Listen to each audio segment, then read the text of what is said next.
Okay, I'd like to cover the false science. This is a bust covering perenniology, the supposed science back in the over 100 years ago. So they had the brain. They would study brain shapes and brain sizes, and they had this supposed map of where everything was in the brain. And it was just false. And here's a more of a breakdown of the actual where they thought the things were. So this was phrenology, the study of the human skull. Basically, want to use this as a backdrop to talk about the misconception that you only use 10% of your mind, of your brain. Excuse me. Brain and mind are two different things, but. So, if you looked at that movie Lucy that came out 2 years ago, she took some nootropics and she got to use 100% of her brain. Well, that's false. Where they get the 10% number is they started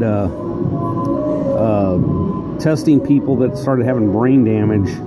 And basically, when they started losing different, they would actually destroy different parts of their brain with lobotomies.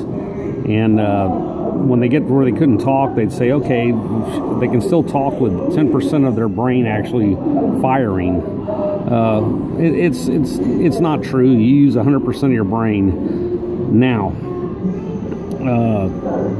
100% of your brain is activated. Now, is it working at 100%? The answer to that is definitely no. You could probably if you were to get a piece of paper and ask somebody how much and this blank piece of paper was their conscious mind, and ask them how much of the total excuse me, of the whole would be the subconscious compared to the conscious. A lot of them will do 50%.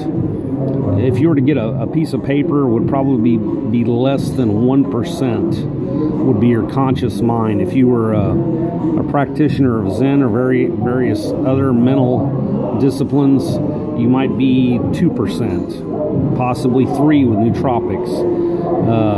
But you're basically on automatic a lot of the time. Hence the people that drive around and they don't realize how they got to the place are actually using a lot of their subconscious to get places. So that's the fallacy of the 10% mind. You're always using 100%, but you could get that 100%, the totality. You could probably make yourself 50% better just through using what you have better. Thank you. I'm out. Please subscribe.